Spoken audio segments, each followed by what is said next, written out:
Alright, here we go, another video back on here. So you saw the thumbnail, 5 albums that ruined my life. Maybe they made my life better. I don't know. It's the one that got me into the dark music and put me down the wrong track in life. So I want to get onto this. Actually, the reason I even thought about doing this is because I can't remember where the fuck I saw something. Somebody asked me, if you had 3 albums that you couldn't live without, what would they be? And first in my head, there was 3 albums that came to my head, and I thought, but then again, there's first 3, but then there's also 30 of them I could list literally that I can't live without.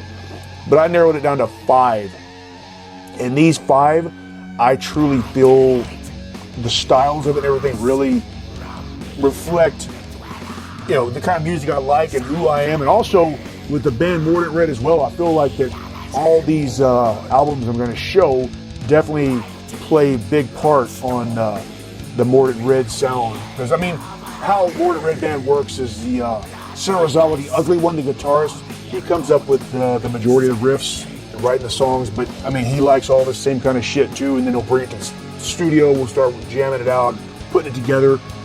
But everybody in the band, I think this could also reflect everybody in the band of Mordant Rhed too. They all like this kind of shit too. But actually, before I get into that, Mordant Rhed does have these 2 shows coming up at the end of, or later in June. We're playing with Lord Humongous. They're doing their little tour, and they're coming through here doing a Texas little trek, and we're going to be playing with them. And also Infuriator as well, Jerusalem's band, good fucking band too. June 20th in Houston with Wolf Skull. You should know that band. It's got members of Imprecation, but still, this band stands on its own. Good fucking blackish punk rock, death metal shit. And then we're playing the next night in San Antonio, June 21st, with Lord Humongous, Infuriator, and Spectral Omen, black metal band from there in San Antonio. And again, another Texas band that's good. I hadn't heard of them before. I went and checked them out. That's some solid shit. So I'm looking forward to checking out their set for sure. Spectral Omen. So that's coming up end of the month, or June 20th and 21st. And then also we got some other shit planned too as well down the road, but I'll mention that later. And on our Bandcamp, we did restock the new Mordant Rhed, or newish Mordant Rhed full length on CD and cassette. It's on there because we had it sold out for a long time. I got some more. So that's on there. But anyway, let's get to this shit. So, just like I've done videos before in the past about getting into music and starting off with Quiet Riot, Ozzy Osbourne, Slade, that was also another band, Motley Crue, all that kind of crap, and then eventually getting into punk and finally discovering Metallica and Slayer and all that shit, thrash metal, Overkill, which actually, like, Metallica, Kill 'Em All, that could easily be on this list for an album I can't live without. I can live without all the other shit, but that one I have to have an Overkill stuff. But I'm gonna omit those and just jump into this. So some of the stuff is kind of typical, some maybe not. I don't know. So the first album for sure is Bathory, The Return of Darkness and Evil. So actually, this was not the first Bathory I heard. The first one I heard was Under the Sign of the Black Mark, which I fucking love. But this album too, though, man, this is one that I just cannot let go. I like Bathory, the self-titled original, and then Blood, Fire, Death. And I even like some of the later stuff too. Not as much, but these first 4 are my favorites. And this one here, though, just the...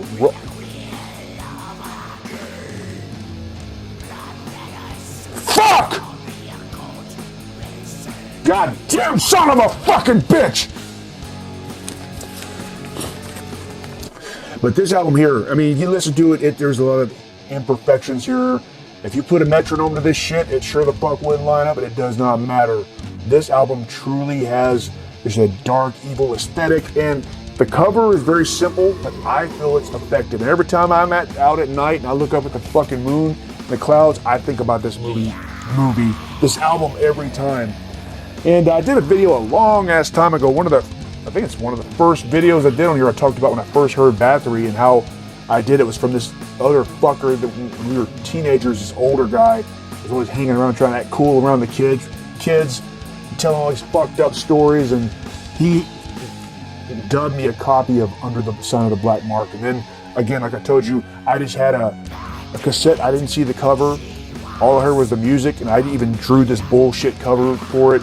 And it really, truly captured my imagination because I didn't see pictures of the band until later. Again, this was a long-ass time ago. So in my mind, I just had this visual shit of how evil it is. Let me just kind of paint a picture. Like when American Werewolf in London first came out, I didn't see the movie at first, and I was scared as shit of it because I read about it in Fangoria magazine and whatnot, but I remember my aunt went and seen it, and she was telling us about the movie, and she was telling us step by step the way she was explaining it, and the beginning part where they go to that tavern and shit. The way she explained it, it fucking scared the shit out of me and gave me fucking nightmares. And I hadn't even seen the movie yet. I just, in my mind, visualized something way more scary and whatnot. So I was scared as fucking shit. So once I saw the movie, I was like, it's not as scary. You know, Dad and the Howling, such good werewolf movies. But I'm trying to use this as an example because with Bathory, I first heard Under the Sun of the Black Mark. I just heard the music, but I didn't actually see any visuals. So in my mind, I was visualizing all this shit, how evil these motherfuckers are and whatnot. So there was a lot of really cool mystique going on.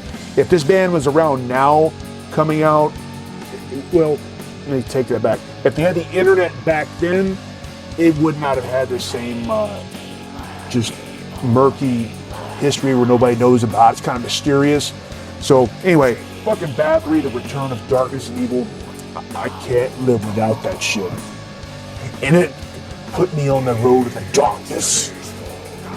Now next up too, I like a lot of black metal shit, but this right here, Agnostic Front, Victim in Pain. This album right here is so fucking good. And actually, all these albums I'm talking about too, I have them in all different versions, like the Bathory, the Darkness, Return of Darkness. You have a picture disc of it. I got it on CD, and this one here, I have it on vinyl. This is the original fucking pressing too. I have it on cassette, and I have it on CD because this album is so fucking good, man. It's just gritty, raw, fast, hardcore.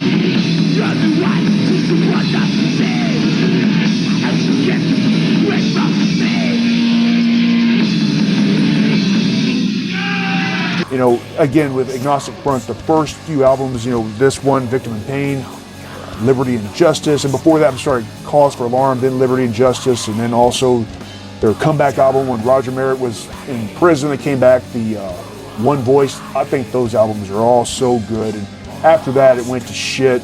They did all that shit, Something's Gotta Give, and all that, gotta go, and all that. Man, I fucking hate that crap. I know later on, they went back to the original style. It was more hard and hardcore. It's good, but like even the most recent now, it came out Sing It Loud or some shit like that. I didn't buy it. I listened to it online. It's pretty good, man. But it just doesn't have that gritty street feel like this. This feels like it's from the streets. Feels like you're gonna get your ass kicked.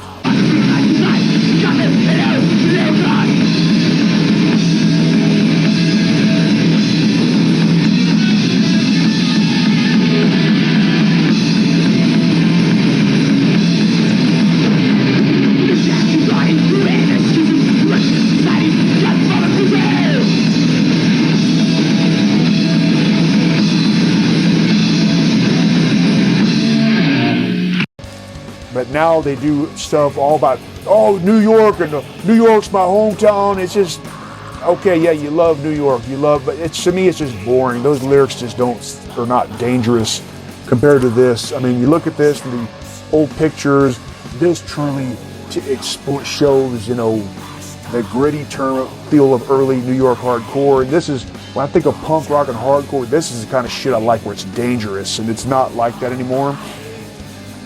And even with this cover, this infamous World War II concentration camp picture, I mean, that's pretty graphic, and it tells a true story. I know when God damn it! When they reissued it, like I have it on cassette and CD, it just has a black cover. It says Agnostic Front, Victim in Pain. But that's bullshit. You should keep the original artwork. And I think all the covers work. I had fucking Agnostic Front live at CBGB's, one of the fucking greatest album covers of all time, with the boots and the flag, and then the actual album, one of the best live albums. For me, I always say this, my two most favorite live albums of all time is Agnostic Front, live at CBGB's, and Napalm Death, Live Corruption. Those two are, and I could put those on any time and get into it.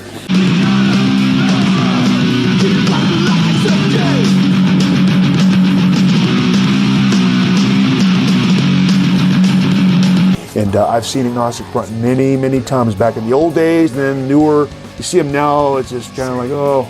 Like actually, the last time I saw them was that Misfits show was last year. It was them, Agnostic Front, Reverend Horton Heat, and Suicidal Tendencies. It was all right, but man, just seeing the old Agnostic Front, man. If you listen to One Voice, that's like some, to me, it's fucking hard shit. You know, they came out with that crap where the late '90s and stuff. It's called Tough Guy Hardcore and the chugga riffs and shit. I don't know. For me, Tough Guy Hardcore is early New York stuff. The early Victim in Pain, that's fucking hard shit. And then the United Blood original EP, that's fucking hardcore for me right there. Of course, I like the other shit too. Sick of It All, Cro-Mags, Super Suckers. Crumb Suckers, not Super Suckers. That's on the other fucking edge of the continent, or the other edge of the country. Not Super Suckers, Crumb Suckers. There you go, fucking New York fuckers. Tone Joker, Barry, Rich. So I fucking love hardcore, and especially early stuff. Now next up here, Pungent Stench, For God Your Soul, For Me Your Flesh. Again, fucking original pressing right here. I got this shit. This could have been interchangeable. I also like Ben Caught Buttering just as much. And they're split with Disharmonic Orchestra. Fucking great shit. And when you listen to this band, it immediately has this dirty feeling. And the album covers, especially the cover of Ben Caught Buttering. When I first saw the cover of Ben Caught Buttering, I had this feeling like I could almost smell rotten shit just looking at that. Then you hear the music, the guitar tone so dirty.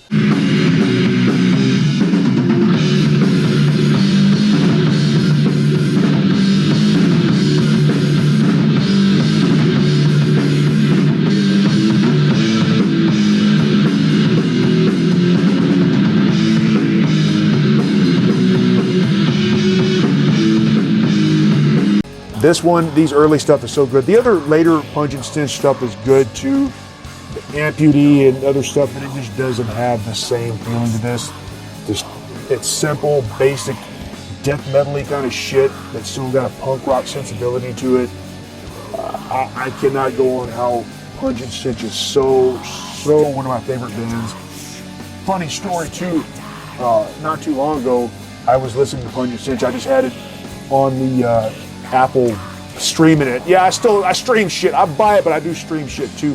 Had on my headphones and I went to just laying in bed, going to sleep, playing it. And I listened to that one. It was a compilation. It has their rehearsal demo, the split, a bunch of shit on there.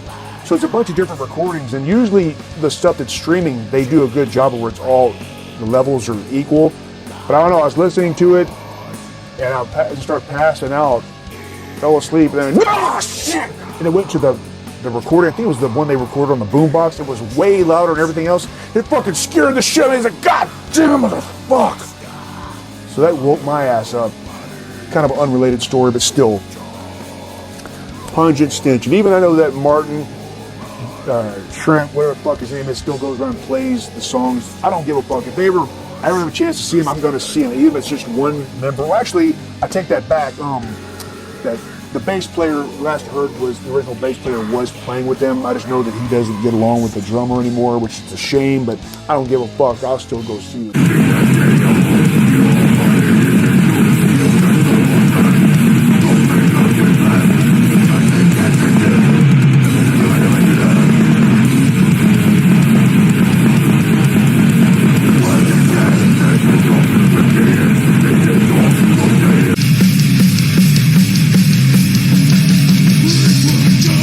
You are dead.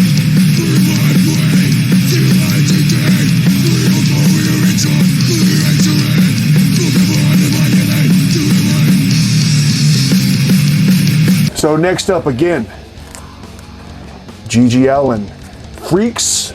I better not say the whole thing. I'll get fucking YouTube channel, delete the shit or whatever.